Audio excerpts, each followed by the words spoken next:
Nagkaroon ng mainit na pagtatalo sa House Committee on Infrastructure kaugnay ng umano'y insertions o dagdag pondong isinama sa 2025 National Budget para sa Department of Public Works and Highways. Dahil dito, inimungkahi ng ilang miyembro ng Kamara na ipatawag sa susunod na pagdinig sina dating House Appropriations Committee Chairman Ako Bicol Party List Representative Zaldico, pati na rin si dating Senadora Grace Poe. Ayon sa mga ulat, ang naturang mga insertions ay konektado sa mga flood control projects ng gobyerno na ngayon ay iniimbestigahan dahil sa mga umano'y anomalya. Sa isinasagawang pagdinig, ayon sa komite, nabigyan ng sabpina ang mga ito at inaasahang dadalo sa susunod na pagdinig upang mapaliwanag. Nag-ugat ang tensyon ng ihain ni Caloocan City Representative Edgar Erice ang motion na imbitahan sina Zaldico at Poe bilang resource person upang magpaliwanag sa isyu ng pondong isinama sa DPWH. Kasabay nito, nabanggit ni Davao City Representative Isidro Ungab na ang 2025 national budget ay maaaring ituring na most corrupt dahil sa mga isyong ito. Sa ngayon, nagka-adjourn muna ang pagdinig ng komite, ngunit inaasahang mapapatuloy ang investigasyon sa mga susunod na First in the history of Congress. So I second that motion, Mr. Chairman. Mr. Chairman, I am objecting on the motion. I am objecting on the motion. Chairman, I would like to know the reason. Can we restate the motion, please? Mr. Chair, I move to that this committee invite chairman of the Committee on Appropriations, chairman of the last Congress, the 19th Congress, para malaman po natin kung paano, ano yung talagang storya, bakit nadagdagan na may 100 bilyon at saan nila kinuha yung mga programa na yon na idinagdag sa pantalang sinasabi po Secretary Bonoan na hindi naman po sila yung nagbigay ng mga programa na ito.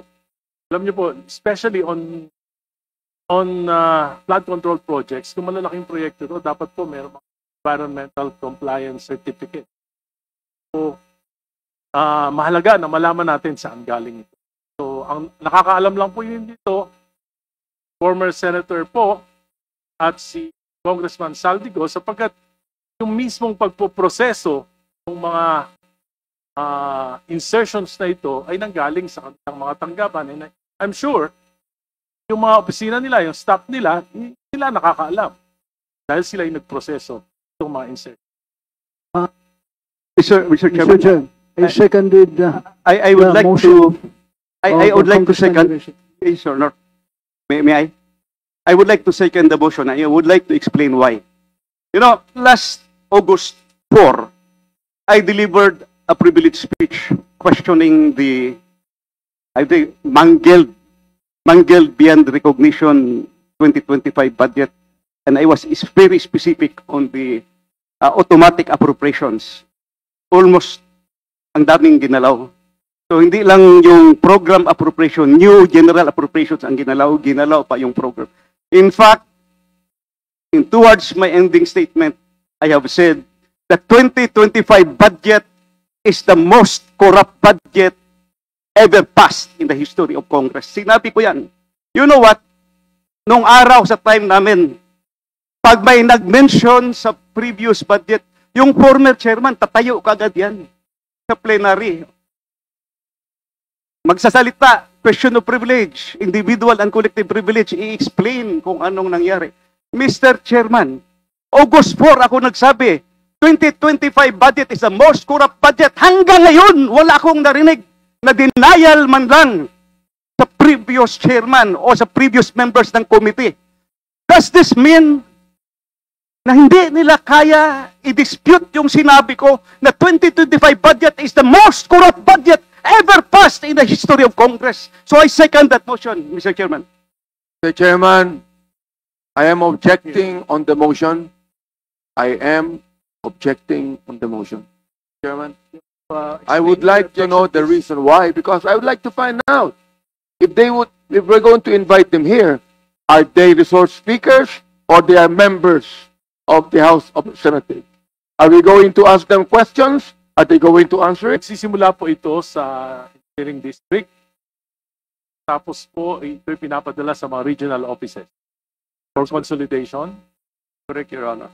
Pagkatapos po, iparadala to sa central office. Particularly sa planning office, Department of Public Works.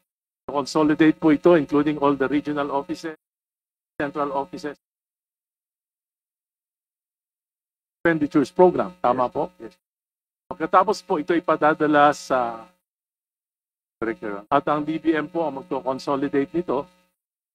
Ito po ay ipapasa sa Office of the President at aprobahan ng gabinete. Tama po yun. Dito po nabubuo yung National Expenditure Program. Tama po yun. Pagkatapos po, ito po ay ipidadala sa Kongreso, House of Representatives. Tama po? Tama po yun. At ito po ay magiging General Appropriations Bill. Tama GAP. po yun. At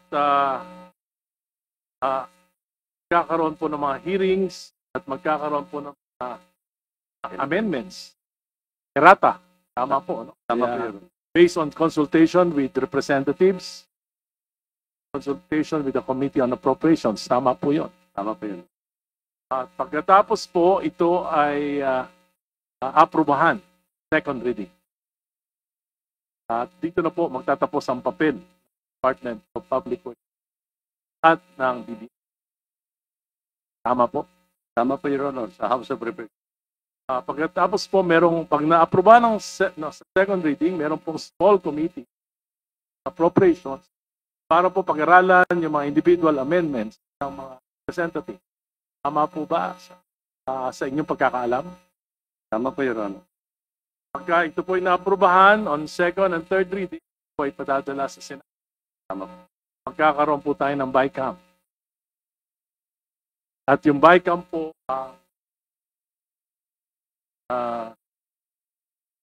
pa-finalize ano ba mga amendments na pag-aagrihan ng both Representative, House of Representatives and the Senate. Tama po. 2020, 2024 at 2025 budget. Karoon po ng malaking babago mula sa budget ng WH na isabit nyo sa Kongreso. Tama po ba yun? Tama po, Your Honor. Ano po patatandaan nyo po? Gaano po kalaki yung mga pagbabago na ito? So, dito na lang po tayo mag-concentrate. 2025 budget. Magkano po yung pinopose nyo at magkano yung naaprubahan na budget? Ang natatandaan ko po, Your Honor, the General Expenditure Program ng PH 45 was 900 billion. What came out of the General Appropriation Act is 1.08 billion. Meaning, gaano po kalaki yung nadagdag? 1.088 trillion euro. Gaano po kalaki ang nadagdag? The dagdag is 180 billion euro. At sa nadagdag po na 188 billion, ito po yung mga infrastructure projects. Tama po. That's correct. Sa pagkakaalam nyo, saan kumuha ng mga program of works at paano nakapagdagdag ang House of Representatives at ang Senate ito sa mga galing po ba ito sa DPWH, yung mga programa na ito? Yan ay hindi maliwanag po, Your Honor. So ito po ay ginawa ng BICAM without their knowledge. So makakaalam lang po ng mga insertion na ito ay particularly yung BICAM, Senate Committee on Finance, and Committee on Appropriations of the House of Representatives. Tama po ba yan? Well, as far as we know, Your Honor, that will be a product of BICAM. Thank you. Yun na lang po ang aking at Mr. Chair, I would like to move that in order to clear up things, to clarify matters, should invite the chairman of the Committee on Appropriations in the last Congress, the 19th Congress, and the chairman of the committee,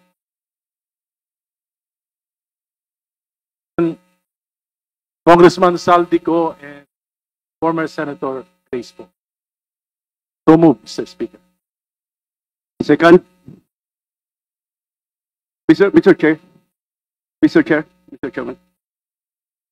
Before Secretary Bonoan leaves, I would like to ask a question. I'm supposed to ask this question. Wait. So, excuse me. Yes, Your Honor. There's a motion po. Motion. I seconded the motion. I thought it was already. But I don't think Secretary Bonoan will leave as yet. Thank you. Thank you. I seconded the motion of the Honorable Erice, Your Honor.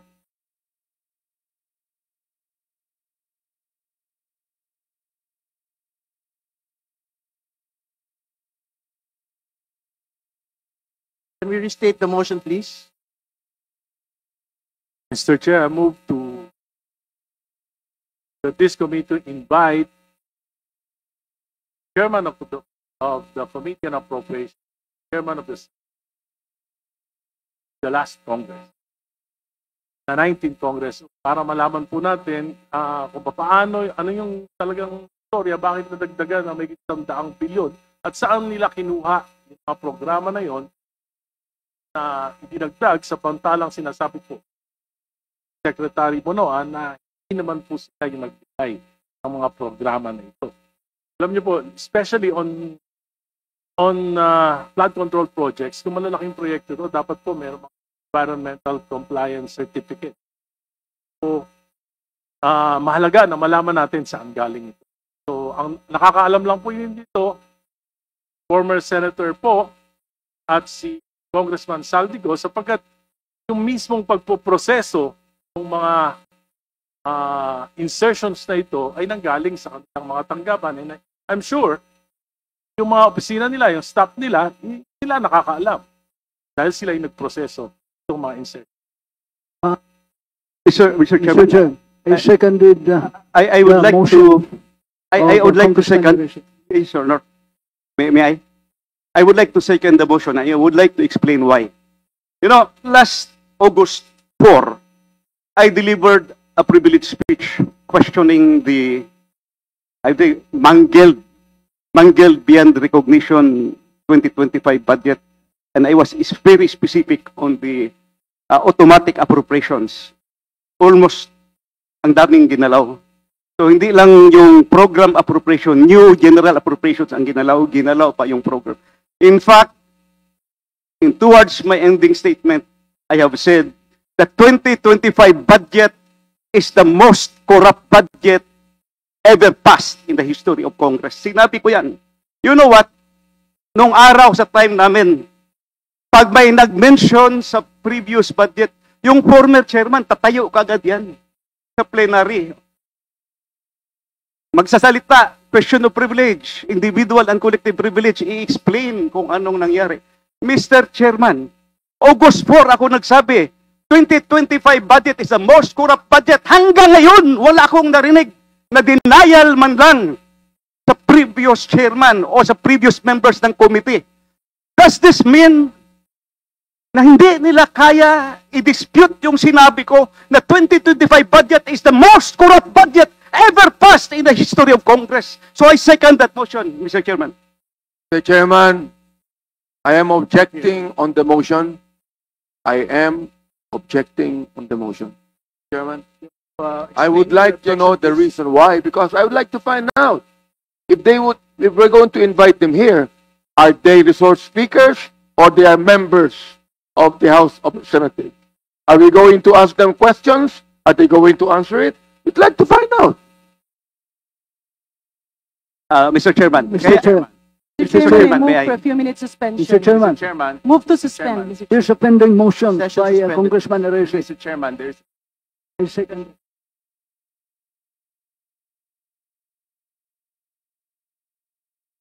Question This is a connected point to of law. order po. What law Yeah, did I violate in asking a question, Mr. Chair? Hindi na po ba ako pwedeng magtanong? I'm making the Kailangan ba yung tanong ko ipaalam ko kay Congressman Marcoleta?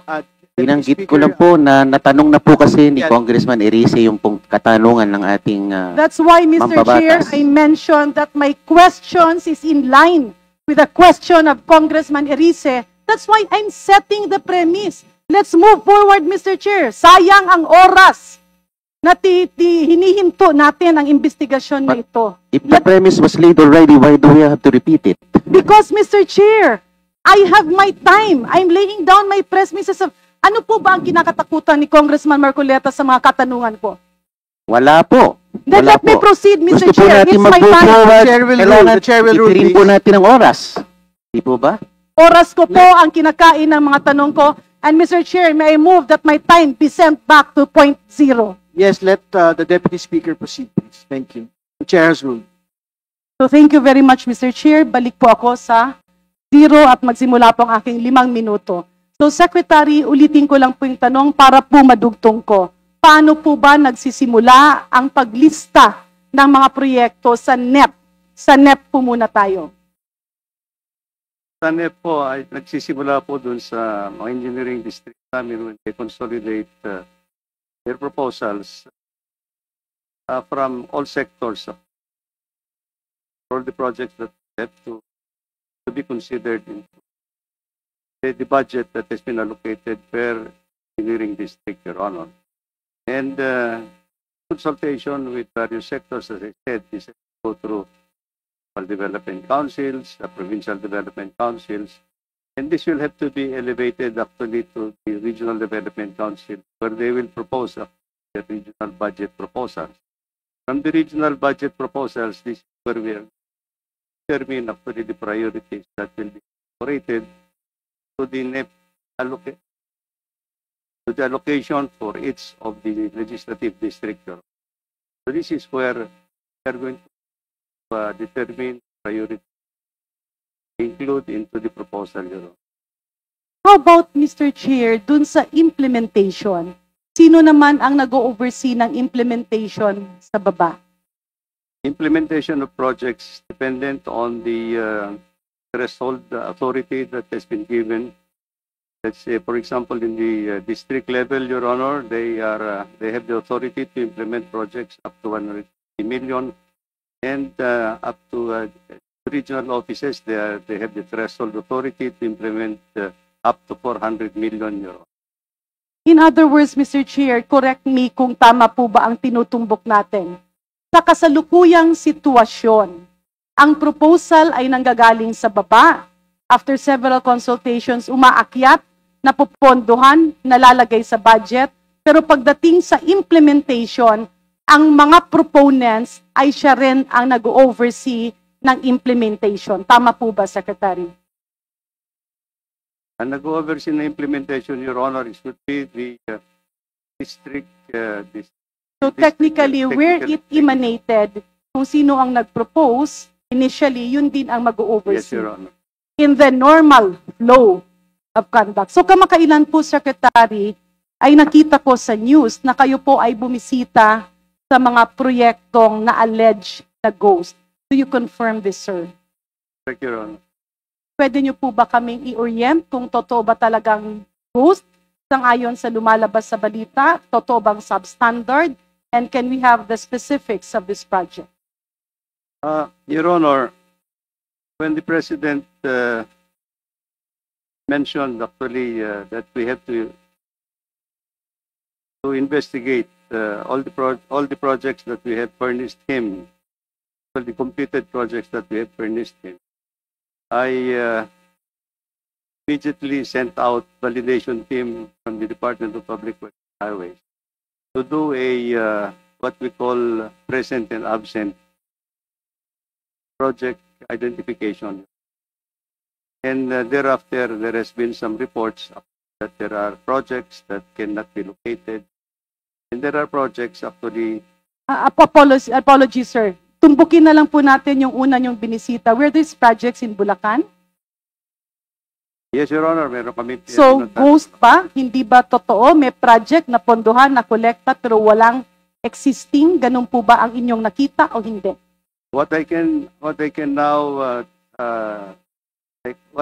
now hold, Your Honor, is actually there are two projects that we have noted that these things are ghost projects. Ibig sabihin, multo ang flood control project na yun. These are projects that cannot be identified, that cannot be Were they be paid, located. Mr. Secretary? in Bulacan First Engineering. Nabayaran po ba siya, Mr. Nabayaran po. Secretary? Okay. Yung dalawang project, unahin lang natin ito kasi gusto nga natin makita yung flow. Kanino po nag-emanate ang request na pondohan ang mga proyektong ito? Sang-ayon sa pagbisita ng ating Pangulo, yung dalawang project na sinasabi niyo po.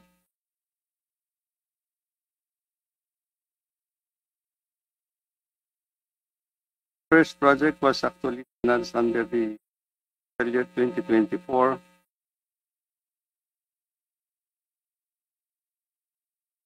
Other project is actually financed under the fiscal year 2025 year. Ito po ba ay nanggaling sa baba? Was this proposed from the district or the regional office?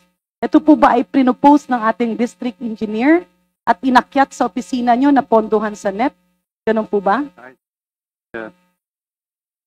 Our record is just saying that it came from the general appropriation. So, Mr. Chair, may I move that we request the Department of Public Works and Highways, whoever is taking over, na tingnan yung flow. Una, paano ito napasok sa GAA? Pumasok ba ito sa NEP? Because what we are seeing here as a perennial problem, yung nag-propose ng project ay siya din ang mag-i-inspect, siya din ang magsicertify, siya din ang magsasabi na bayaran ito. Tama po ba, Secretary Bunoan? Magsasabi ng bayaran, Your Honor, would be the implementing office that supervises. Precisely. Yes, It's the same office that you mentioned. Yung nag-propose, papunta sa central office, papunta sa DBM, at na inoon ng DBM, napunta sa budget, siya rin ang mag-i-implement, siya rin ang mag-go signal. So the power rests in a single office or a group of people. Tama po ba? Yes, Your Honor, if the project emanated from the National Expenditure Program. So, Mr. Speaker, Mr. Chair, dugtungan ko lang po, kasama lang itong mga binisita ni former Secretary Bunoan, kasama yung ating Pangulo. Yung pong sinabi niyong Barangay Piel, Baliwag, Bulacan, ito po ba ay ghost din?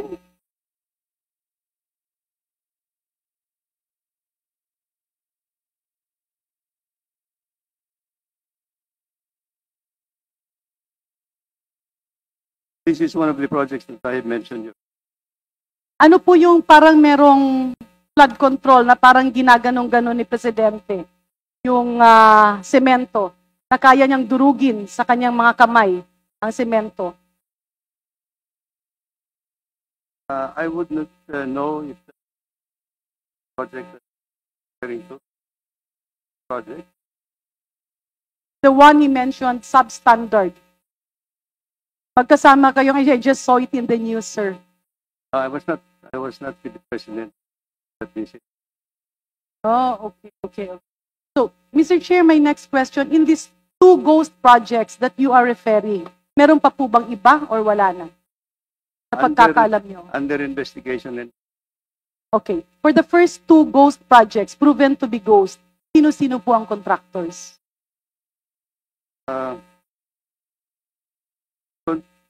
project in Barangay Pilan by construction. Both of them, both projects are. And what were your actions, Mr. Secretary? After that visit and when the President gave you a directive, ano po ang naging action nyo?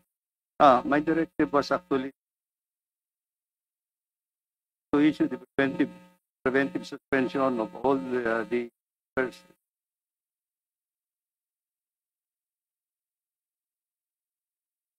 Will you agree with us in saying, legislative-wise, kailangan siguro lagyan ng safety measures na yung proponent sa baba ay hindi rin siya ang magiging implementer? Tama po ba? Yeah.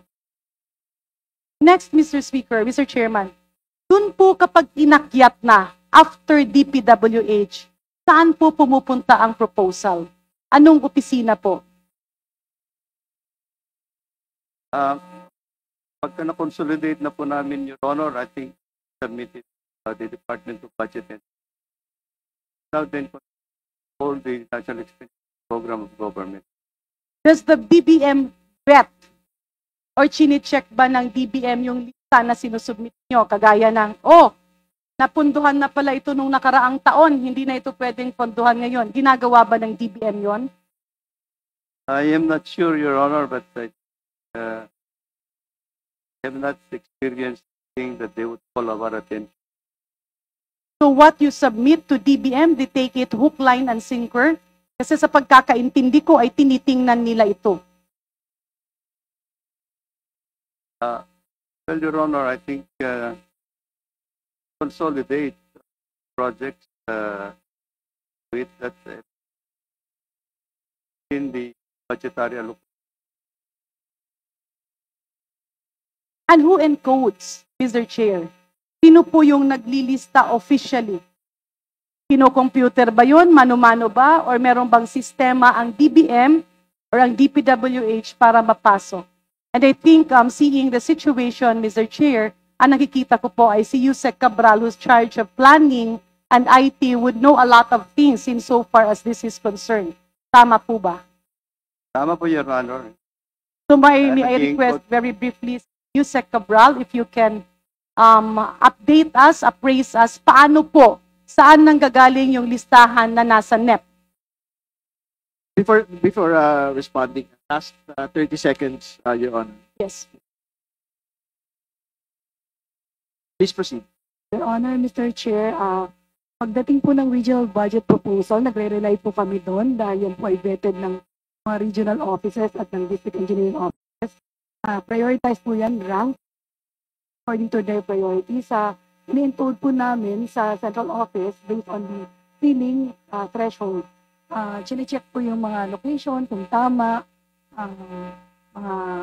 kung tama yung placement sa program, activities and projects. At tinitingnan din po namin kung ito ay nasa menu. And as Undersecretary for Planning and IT, this falls within the gambit of your office. Yes, Your Honor. So ang tanong ko, ang next ko na tanong kay Yusek Cabral, meron ka bang ipinapasok o yung opisina mo, meron bang isinisingit sa listahan ng mga proyekto na hindi nanggaling sa baba? Wala po, Your Honor. So lahat ng nililista mo dyan ay nanggagaling sa district engineer. Regional budget. And you're under oath, Madam Yusek. Yes, Your Honor. What if we can show you that in the previous budgets, including in the proposed 2026 NEP, ay merong mga proyekto na hindi nirekomenda ng district engineer, ng regional director, pero paglabas ng NEP sa DBM ay may mga nakalista na. Your Honor, we have to check on the origin of the project if you can give me the list of Yes. projects. So ang next ko na tanong, Mr. Chair, last two questions. Last two questions. Okay, last kami. 2 questions. Yeah. Bakit po, dati-rati kasi sa tagal ko sa gobyerno, kapag merong proposed project, lumalabas dyan, okay, project 1 proposed amount is, let's say, 20 million. Yung iba, 50 million. Yung iba, 100 million. Yung iba, 100. Bakit tila itong mga nakaraang mga taon, maybe for the past 5 years, bakit merong mga project, hindi na siya 50, nagaging 47.5 million, 48 million, or yung 147, para ba siya nagiging kontrasernyas yung amount na nakalagay sa mga project? So, as head of planning, how did you determine this cost? Na kung rati-rati ang project ay 50 or 100 million or 150 million, merong mga ganon, pero merong kang mga nakikita, uniform 147 million, pa naman 48.5 million, and it's spread in specific areas, but all over the country. How would you comment on of the... So, but how do you determine it? Because it comes from your office. Paano nyo po kino-compute yun? So, yun ang sinabi. Kanino po nanggaling ang computation? Budget po. So, Mr. I'm just going to go on my second round and put last question because Secretary Bonoan might go. Check yung binisita nyo po, yung anong daan pa po yun, yung sa Baguio. The President visited a project Baguio, or in area was that? meron kasi siyang sinabi doon na rocknet. When did it start, Mr. Secretary, this kind of projects? Which project, Your Honor? Rockshed? Itong nagfo-fall in that gambit of rocknetting, however, whatever you call that. Kasi nakita ko kasi dun sa balita, when you were being interviewed, or parang si Pangulong Bongbong Marcos atay nagsabi, pinahinto na ito. Bakit binalik? So that's why in aid of legislation, we know how this works. Kasi mamaya itong flood control, tatahimik ulit tayo. Kung walang nagbabantay, ibabalik ulit. Kag medyo hindi na maingay ang tao, ibabalik ulit. So if we need to nip it at the bud, dito sa rocknetting, very clear kasi yung paulit-ulit na statement, hininto na ito. Bakit binalik? Can you give us a quick summary of how that happened? When did it start? When was it suspended? Kailan siya binalik? And maybe a rundown of all the allocations spent on similar projects all over the country on an annual basis. Your Honor, I can only at this point in time say when we stopped actually the implementation of rocknetting, I issued a department order to stop the use of rocknetting unless it is technically justified and technically evaluated by the central office, Your Honor. That was, if I'm not mistaken, this was in late 2023, Your Honor, when the President instructed me to stop the use of rocknetting and traffic safety You devices. stopped it on 2023. 2023. Kailan po siya nagsimula, sir? Long before, I understand, Your Honor. Approximately what year? Maybe Yusek Cabral can appraise us? Please wrap up, Deputy Speaker. Yeah. I think during the past administration, Your Honor. Sorry, may I hear you again, sir? I think this was started during the past administration, Your Honor. Para hindi po tayo mamalisyahan, let's work on an annual. Is it like, was it 2010? No. I'm sorry, Your Honor. 2013? I will not be able to. 2016? Yeah. Mr. Chair, I signify my intention to go on the second round. And in closing, may I move that the Department of Public Works and Highways furnish us the total amount spent on, what do you call that project? Is Rocknetting, Your Honor. rocknetting on an annual basis from the time it started up to the time it was suspended and up to the time it was brought back again. Can we get the commitment of the DPWH? We'll have to drill down po and ask the regional offices and district Yeah, but can you give us that data? We'll provide you. Okay, and my next motion, Mr. Chair, I move that the DPWH be requested to give us a copy of how the broken amounts have been reached to. Na yung dati-rati ang project ay 50 million, 100 million, 150. Merong mga iba doon na tila nasisingit na ang nakalagay ay 147 million, example, or 49 million. At tila repeatedly happening in the same areas. So can the Honorable Yusek again give us the basis of that computation and the basis of allocating this in the respective areas? We will do that, Your Honor. Yeah, thank you very much, Mr. Chair. I yield to the next interpolator, Mr. but Chair. please Mr. Chair. do the second round. Mr. Chair. Yes, Mr. before giving the floor to Congressman Chanco, Secretary Bonoan will be going to his turnover at the department, so you will have to excuse him at this point. Yusek Cabral and other Yuseks will stay behind to answer the questions of the members, Mr. Chair. All right, thank you. Thank you, Secretary Bonoan. Thank you, Your Honor. Mr. Chair, may I interject as to this very important, just one question. This in relation to the To whom po? uh, Who are you going to ask the question to? our one contractor, it's in relation to what Secretary Bonan said a while ago. This connection to what Secretary Bonan said a while ago. As to the question of the congresswoman from Iloilo. Just one question, Mr. Chair. You said Wait, but interjection? let Secretary Bonoan leave first.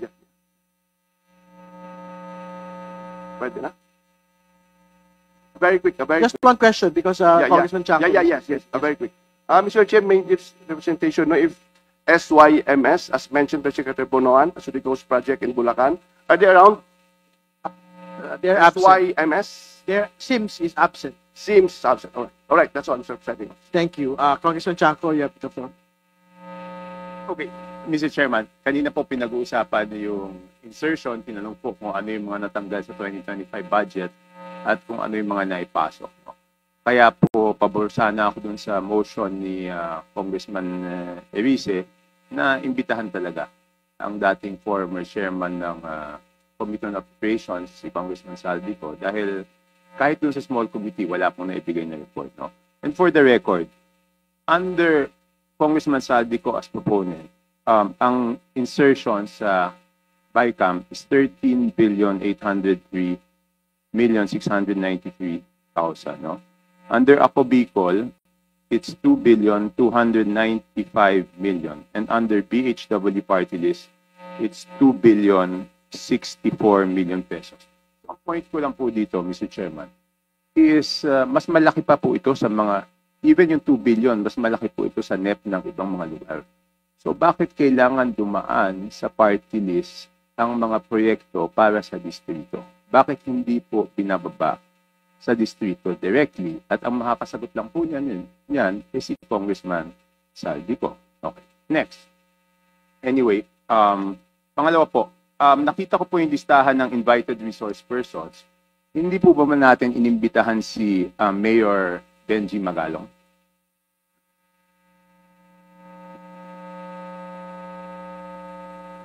Not for this hearing, Your Honor. Pero iimbitahan po ba siya sa susunod na pagdinig? At the future hearing? Hindi, sa next hearing? We have to discuss it. Because nandito po kanina si Bante, siya po yung nagsabi na wag naman akusahan yung House at pangalanan kung sino yung tinutukoy. At pumayag naman po si Mayor Magalong na tukuyin pag siya ay inimbitahan ng House kung sino yung tinutukoy niya na pinakamalaki ang nakukuha na 20%. So ang tanong ko po, bakit pa po hindi imbitahan kaagad ng committee para malaman na po natin kung sino yung tinutukoy niya, Mr. Chair? I think we have a commitment that we will invite him. But the commitment is not on the next hearing. Kasi marami po tayong pag-usapan. In fact, gusto natin isa-isahin yung mga SIMS construction, hindi yung nagpakita. St. Timothy, hindi yung nagpakita. Ito yung alam ng mga tao na gusto malaman yung katotohanan. So, ibig sabihin, we are united with Mayor Magalong on his commitment against corruption, for him to name the 67 lawmakers, no question. But he will be required in this committee to do it on their own. State 67 lawmakers who are contractors first. Second, lawmakers who are allegedly receiving 30 to 40% kickback. That will come in due time. That is the commitment of this committee. Kasi sa sinasabi niya, ang pinakamalaking nakukuha ay yung Committee on Appropriations. So hindi pa ba mas mabuting i-address na po natin? Kasi nandiyan po, si Congressman Abante, nadinig ko po yung interview nyo, sabi nyo po, dapat pangalanan po ni Mayor Magalong. So ayaw nyo bang mag-present ng motion na imbitahan na siya kaagad para pangalanan na rin po niya? At sinabi naman po niya na willing naman po siyang imbitahan.